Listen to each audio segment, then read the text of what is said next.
ভোরের ঠিক আগের সময়টা কেমন জানেন? যখন রাত আর দিনের মাঝখানে দাঁড়িয়ে থাকে একটা নিঃশব্দ মুহূর্ত, না পুরো অন্ধকার না পুরো আলো, চারপাশে এমন এক শান্তি যেটা দিনের বেলায় আর কখনো পাওয়া যায় না। কিন্তু ঠিক এই সময়টাই আমরা সবচেয়ে বেশি অবহেলা করি, বিশেষ করে পৌষ মাসের শীতে। আজকের এই ভিডিওটা শুরু করার আগে আপনাকে একটা প্রশ্ন করতে চাই। আপনি কি কখনো ভোর রাতে হঠাৎ চোখ খুলে দেখেছেন সময় 4টে বা 3:30? মনে হয়েছে এই তো উঠে পড়ি, কিন্তু পরক্ষণেই কম্বলের উষ্ণতা আপনাকে টেনে নিয়ে গেছে আবার ঘুমের গভীরে।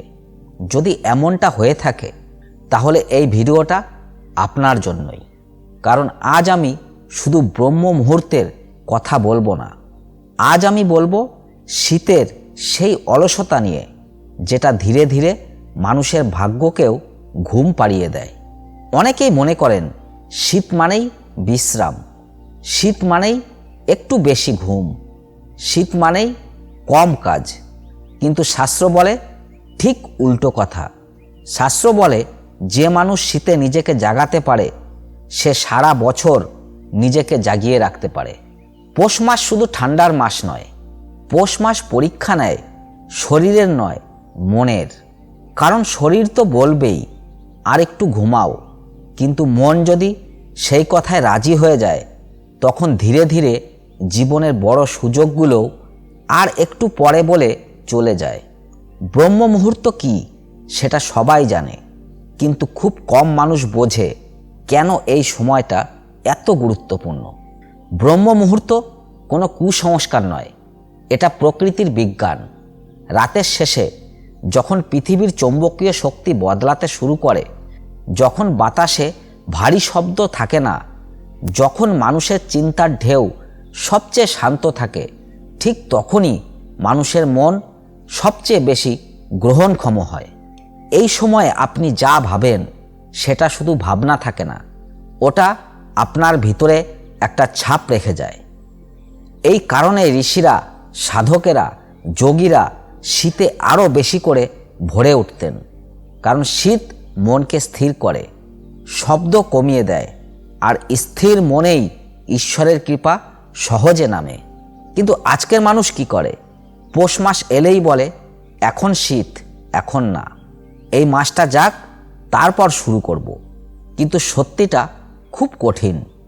যে মানুষ শীতে নিজের উপর নিয়ন্ত্রণ হারায় সে গ্রীষ্মেও হারায়, বর্ষাতেও হারায়।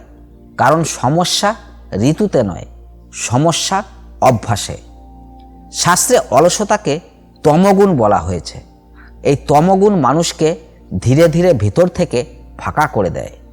শরীর থাকে কিন্তু ইচ্ছাশক্তি থাকে না, চোখ থাকে কিন্তু লক্ষ্য থাকে না।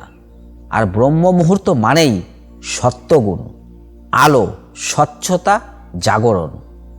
এই দুইয়ের লড়াইয়ে সবচেয়ে তীব্র হয় পৌষের শীত।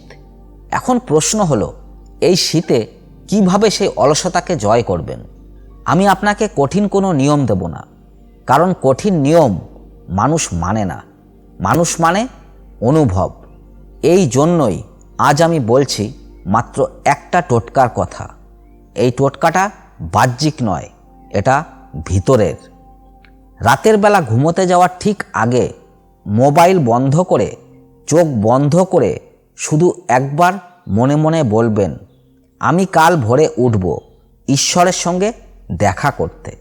এই কথাটার গভীরতা আপনি এখনই বুঝবেন না, কিন্তু আপনার মন বুঝবে।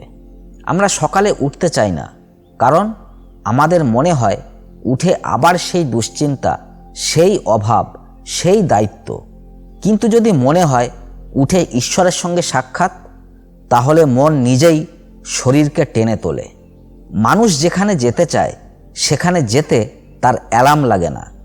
এই ভাবনাটা যদি আপনি এক টানা 7 রাত করেন, দেখবেন অ্যালার্ম বাজার আগেই চোখ খুলে যাচ্ছে। কারণ তখন আপনার মন প্রস্তুত, মন আর শরীরের মধ্যে যুদ্ধ থেমে গেছে। ভোরে যখন চোখ খুলবে তখন প্রথম ভুলটা করবেন না।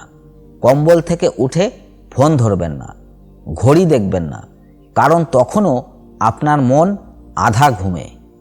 শুধু উঠে বসে পড়ুন, কম্বল জড়িয়েও বসতে পারেন। চোখ বন্ধ করুন আর মনে মনে বলুন, ধন্যবাদ আজকে আমাকে এই সময়টা দেখার সুযোগ দিলে। এই কৃতজ্ঞতা অলৌকিক, কারণ কৃতজ্ঞ মনেই কৃপা টেকে। অনেক মানুষ ভাবে, আমি ঠিকমতো জব করতে পারি না, ঠিকমতো ধ্যান করতে পারি না, কিন্তু ঈশ্বর কখনো পদ্ধতি দেখেন না, ঈশ্বর দেখেন উপস্থিতি। আপনি যদি ব্রহ্ম মুহূর্তে শুধু উপস্থিত থাকতে পারেন, চুপ করে বসে থাকতে পারেন, নিজের শ্বাসের শব্দ শুনতে পারেন, এতটাই যথেষ্ট। এই সময়ে 5 মিনিটের নীরবতা অনেক বড় বড় মন্ত্রের চেয়েও শক্তিশালী। পৌষ মাসের শীতে শরীর ঠান্ডায় জমে যায় ঠিকই, কিন্তু এই নীরবতা শরীরের ভিতরে আগুন জ্বালিয়ে দেয়। এই আগুন রাগের নয়, এই আগুন শক্তির। আপনি লক্ষ্য করবেন, যেদিন ভোরে উঠতে পারবেন সেদিন আপনার কথা বলার ধরন বদলে যায়, আপনার সিদ্ধান্ত বদলে যায়, আপনার সহনশীলতা বেড়ে যায়, কারণ আপনি দিনের শুরুটা নিজের নিয়ন্ত্রণে নিয়েছেন। যে মানুষ দিনের শুরুটা নিজের হাতে রাখে তার দিন কখনো পুরোপুরি ভেঙে পড়ে না। পৌষ মাসে ব্রহ্ম মুহূর্তে ওঠা মানে নিজের দুর্বলতাকে চোখে চোখ রেখে বলা, আজ তুমি আমাকে হারাতে পারবে না। এই লড়াই কেউ দেখবে না, কেউ বাহবা দেবে না, কিন্তু ঈশ্বর দেখবেন। আর ঈশ্বর যখন দেখেন তখন ফলও দেন। আপনি হয়তো এখন ভাবছেন, আমি কয়েকদিন উঠব, তারপর আবার ছেড়ে দেব। ছাড়বেন, এটাই মানুষের স্বভাব। কিন্তু প্রতিবার ছাড়ার পর আবার চেষ্টা করলেই আপনি এগিয়ে যাচ্ছেন, কারণ ঈশ্বর চেষ্টা দেখেন, সফলতা নয়। এই ভিডিওটা যদি আপনি এই শীতের রাতে শুনছেন, তাহলে আজ রাতটাই আপনার সুযোগ। আজ রাতে ঘুমানোর আগে শুধু একটা কথা মনে রাখবেন, ভোরে আমি ঈশ্বরের সঙ্গে দেখা করতে যাচ্ছি। কাল ভোরে যদি উঠতে পারেন, নিজেকে বাহবা দেবেন না, শান্তভাবে বসে থাকবেন, কারণ অহংকারে কৃপা থাকে না। এবার যাওয়ার আগে আপনাকে একটা কথা বলতে চাই, এই চ্যানেলটা শুধু ভিডিও দেখার জায়গা নয়, এই চ্যানেলটা নিজের ভিতরের ঘুম ভাঙানোর জায়গা।